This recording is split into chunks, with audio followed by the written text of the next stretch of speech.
This is the third in the series of videos regarding the Sankara project or the search for Sankara. This is the most important video because it talks about what the project is actually going to do. It's going to talk about the future field surveys and the several excavations that this project intends to carry out. As mentioned earlier, this is a purely academic research project. It is not political in nature. It is not concerned, it is absolutely not concerned with the histories of the various Shankara Mathas. And also, it does not advocate for the viewpoint of any single Shankarite institution or Shankara Matha. So now let me tell you about what the plan is.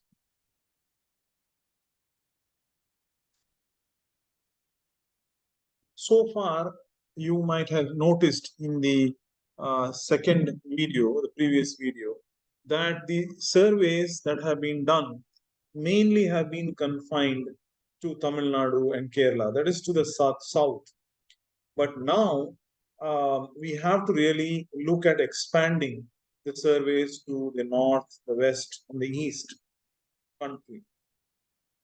Now, all surveys in the future will have to be guided by the primary and secondary texts, which are in Malayalam and Sanskrit, and the biographies, the Shankara Vijayas or Shankara Vijayas. In addition to that, we have to definitely look at the literature in Hindi, Marathi, Gujarati, etc. as we go to the northern and western regions.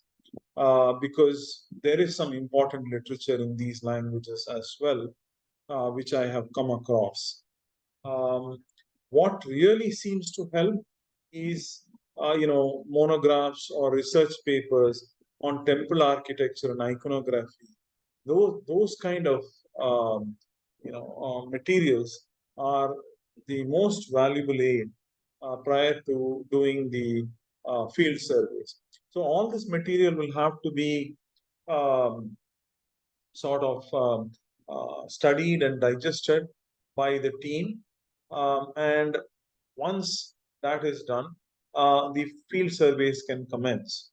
However, there is quite a bit of pre-existing, older information already available through a variety of sources, using which the archaeological field surveys can commence north of the Narmada River, while in parallel, the literature survey could continue. The literature survey could continue by the, say, Sanskrit and Malayalam scholars and others.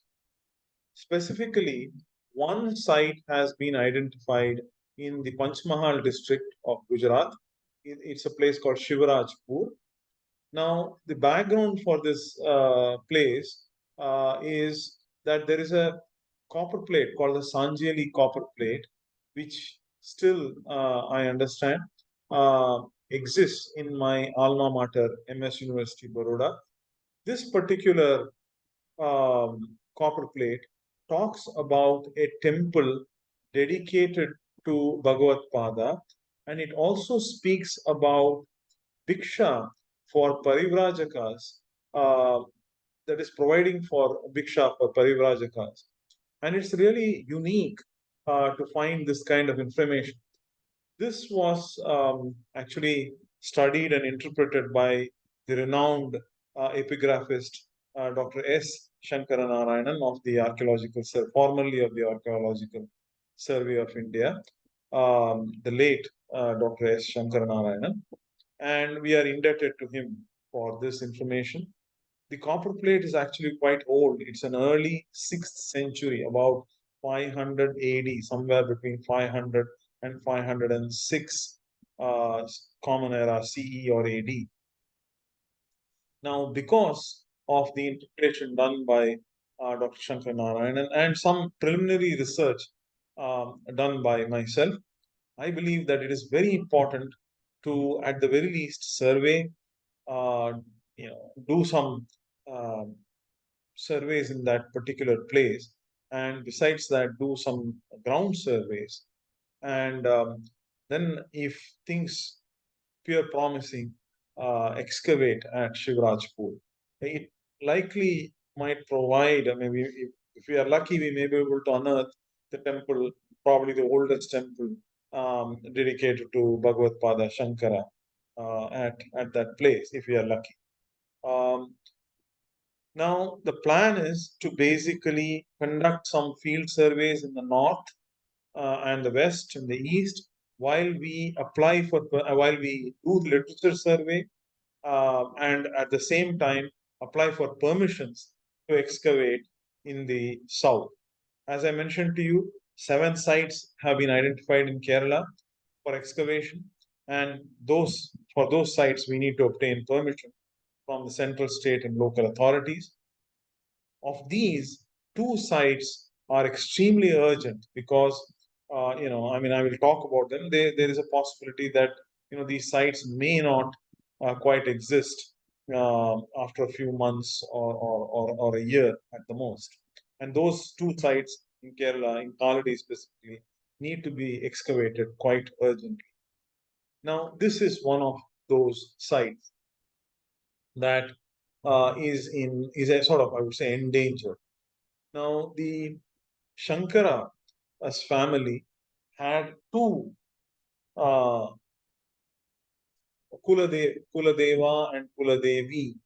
One of them is the well-known Trikaladiappan temple in Kaladi, also known as the Sri Krishna temple, which is in very good shape and managed very well by the family members of the descendants of Shankara, the Kapalli Mana and the Talayetumbulli Mana. And we really are beholden to them for the outstanding job that they continue to do. Now, in addition to this, Shankara's family has had a temple which was the Bhagavati temple, very close to the market, um, and just abutting the MC Road in Kaladi. Unfortunately, about 100 years ago, the market began sort of creeping around it, and this is basically the site that you see here. You have a large banyan tree, and in the foreground of this is where this Bhagavati temple is said to have existed. As you can see, there are still shops in the background here, and this whole place is actually an open plot in which this temple originally existed before the market started sort of creeping in. Now, the Kapali Mana, about little over 100 years, obtained a court order and moved the temple to the outskirts of Kaladi. And they have set it up there as the Pudan Kavu, the new Pudan Kavu, new Bhagavati temple in the outskirts of Kaladi. They moved the deity over there. But this indicates or this implies that the foundation of the ancient temple, the ancient family temple of Shankara, lies just below the surface. And this is the oldest structure associated with Shankara that I am aware of at this point. And at any cost, this particular structure, the foundation and whatever is below that, whatever is around it and below that, has to be saved. Obviously, there would be materials buried at various depths in this plot. And because this temple goes back several centuries, so a lot of materials in various strata, depending on the period, would actually be buried below, which we can unearth. Now, what I understand from people in Kaladi is that possibly there is a plan to construct a commercial center on this plot. And what I hope can be done by everybody pulling in together is to do a non-penetrative sort of ground survey using either magnetometers or maybe a ground penetrating radar at the site, understand what is there below, and once we get an idea, once we mapped out what is there below, we should definitely excavate expose the foundation and any other parts of the older structure which are there below.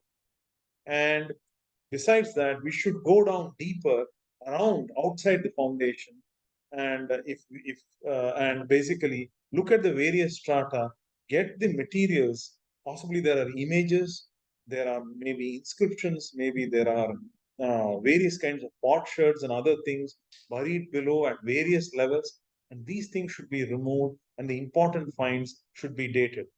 Got to keep in mind, this being the oldest structure related to Shankara, is a national heritage site. It is one of the most important sites, and it must be excavated and saved at any cost. Let me tell you now about the other site in Kaladi, which also is slowly sort of getting encroached upon, in a sense. This is the older. This is the Periyar River. Now, what you see here is actually the map. This is where the Shankara Janmabhoomi, Sringeri Matham is right now, and this is that little island that you see in the center of the Periyar River. And as you notice, the river turns like a bow here in Kaladi, which is quite unusual. And you can see that feature in this photograph alongside here. Now, it is well known that um, the turning of this river here in Kaladi has been attributed to Shankara in the Shankara Digvijayas, the Shankara Vijayas, sorry. Now, at the very least, we can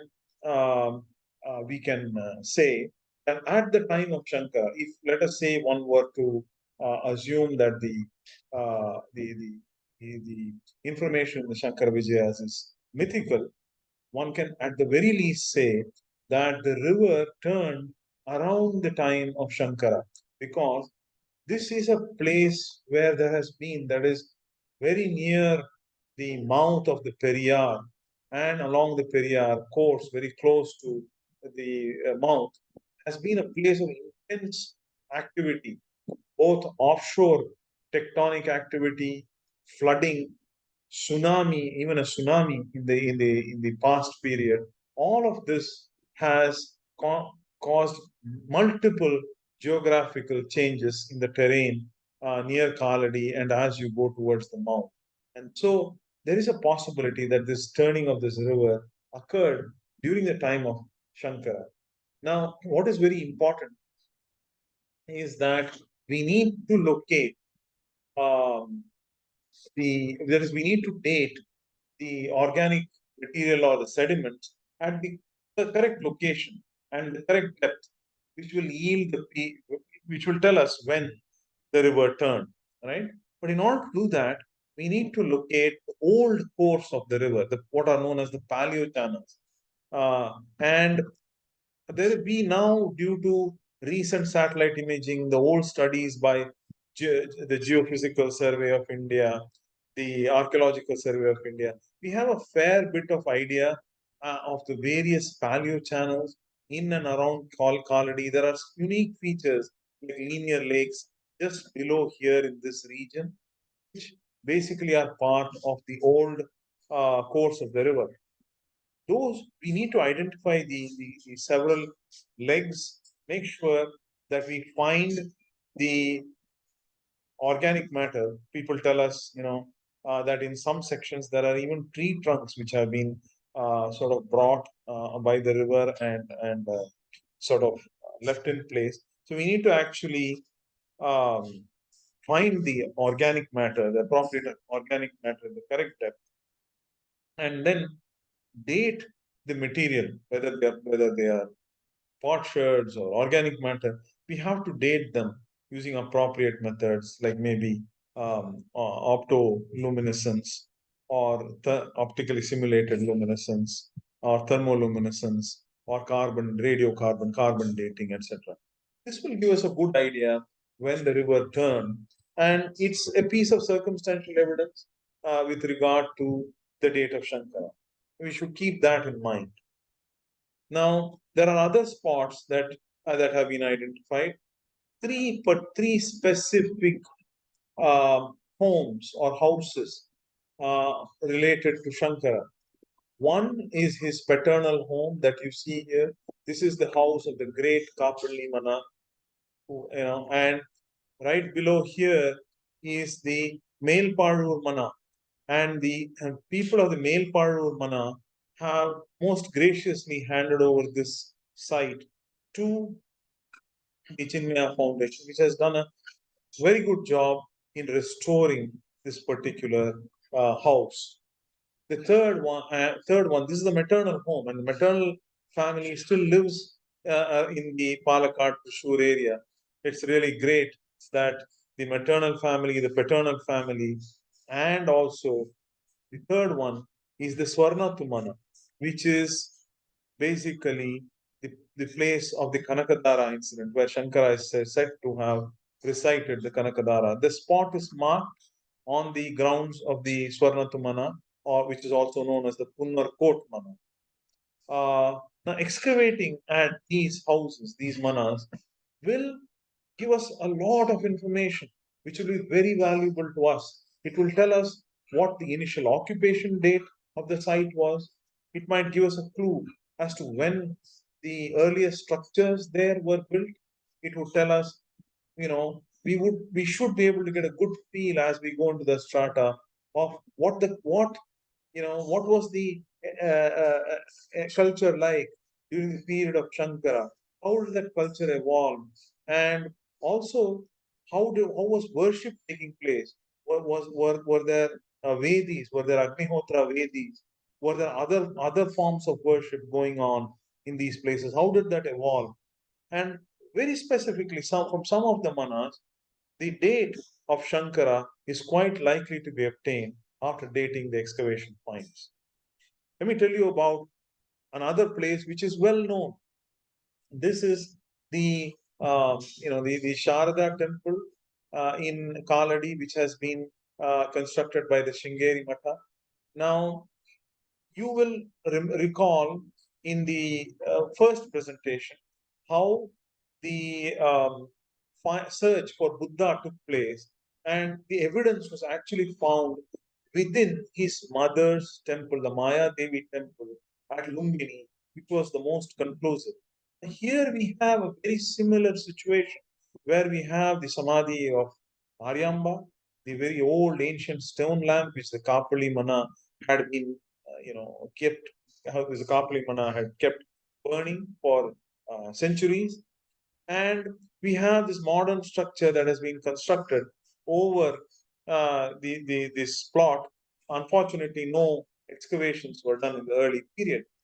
But if we were permitted, if we get the permissions, and if we can excavate outside the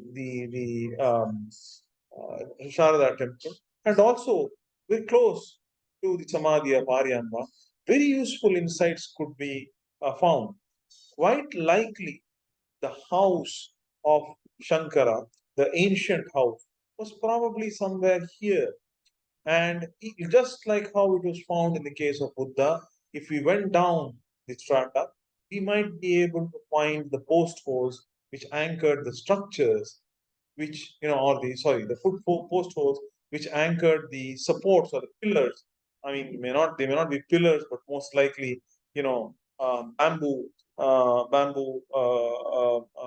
pillars, which basically held up the roof of the structure. And using that, we could probably get good radiocarbon dates. We could also very beautifully be able to understand what the life and times were around this house of Shankara here. And in addition to that, if we were able to, expose some of this structure, some of these tiles, and go below, we might be able to find some amount of materials, definitely, which quite likely is going to add tremendous knowledge to our understanding of Shankar. Now, another very important place is the purported Samadhi. I mean, in the Kerala tradition, as I mentioned earlier, the Samadhi of Shankara is said to be at the Vadakhanathan temple. Now, this has tremendous amount of space around it and over it. I can easily envisage, driving around ground penetrating radar around outside here, and or maybe magnetometers to understand what is below, flying probably a little drone over this particular samadhi itself, which will tell us, what lies below, right? Are there structures? Are there materials? Are there other kinds of, brickwork that is below this? And that really will help us, understand whether the purported samadhi, the so-called samadhi of Shankara, is the one at Vadakhanathan or not. That is this the Samadhi of Shankara or not? And I think that that is a study that certainly needs to be done. And the government of Kerala has been gone out of the way to assist me during my field survey in giving me permissions. And I hope the same will happen when we approach them for excavation. And they and the ASI and the Cochin Devaswam board, I hope in all their magnanimity will allow us to study around this particular structure. It is well outside well outside. See, this is the inner part of the temple. This is the outer prakara actually. The inner temple is way inside, so we are outside the temple. And if it is affirmed that this particular place is the Samadhi of Shankara, then there is lot of information that is likely to come out of this particular spot. Tremendous amount of information can be gleaned if it is confirmed that this is the Samadhi. Now, a modern temple has been built close to this place where an image of Shankara, beautiful image of Shankara, which is a replica of the image in the Kamakshi Amman temple. This is a replica of the image in the Kamakshi Amman temple has been installed, and there is worship, very very nice shrine there. But it's a modern image. But in any case, this is a very important site which needs to be excavated. Now, I just want to tell you what is it that we hope to really understand through these surveys and excavations. One thing that I have not mentioned here is as we survey in, say, the Shringeri region or in the north and the west, etc., we should be able to generate a compendium of images, inscriptions, shrines, etc., which are dedicated to Shankara, and that information itself will be extremely valuable.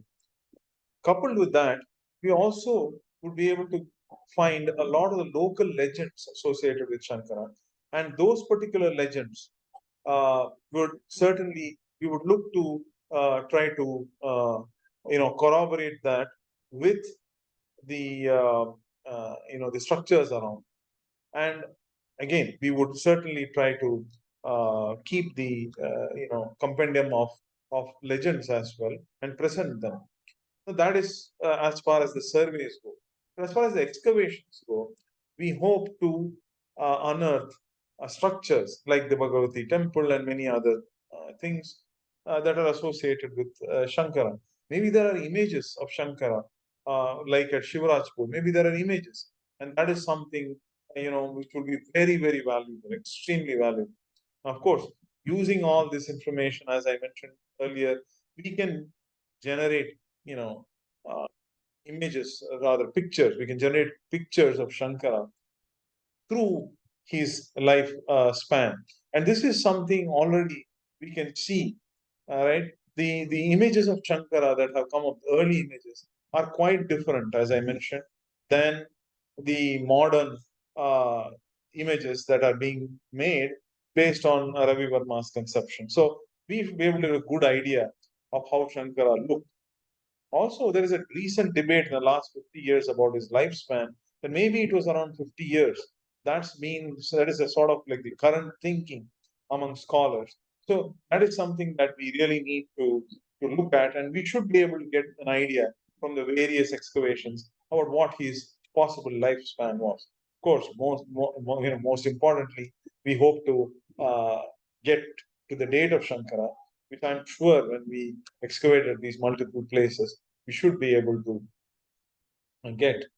Now, once we have visited various places and we have surveyed and figured out what actually is going on, how the local legends corroborate with the structures, how Shankara influenced the temples there, etc., we should be able to get a much more definitive idea of his peregrinations, his travels, and also I think in general the culture prevalent in Kerala, because not much excavations have been done in Kerala. We should be able to learn a lot more about the culture prevalent in Kerala before and after Shankara's time. Of course, I did mention now the Vadakhanathan temple. We should be able to understand whether this is his final resting place or not. Most importantly, once we have all this definitive information of where all Shankara went, we should be able to reconstruct a much more reliable biography of Shankara. And that would be extremely valuable. Now, I cannot do this all alone. I mean, all this while, I mean, I have been working on this alone, and I realize this is a much larger project than I can handle alone. So I am looking to basically work with some younger people, a couple of young archaeologists. We do need a geologist for some amount of time as we look at the Periyar River and look at the carbon dating of the Periyar River. A Malayalam scholar is really critical to this project because the amount of information. I mean, as I mentioned, there are many palm leaf manuscripts in Kerala that I've seen in Malayalam and about Shankara. It will be very worthwhile getting somebody who can help us in multiple aspects with their knowledge of Malayalam. And of course, without a Sanskrit scholar, without somebody really knowledgeable in Sanskrit, this project really cannot move forward, and we really need the help of a Sanskrit scholar.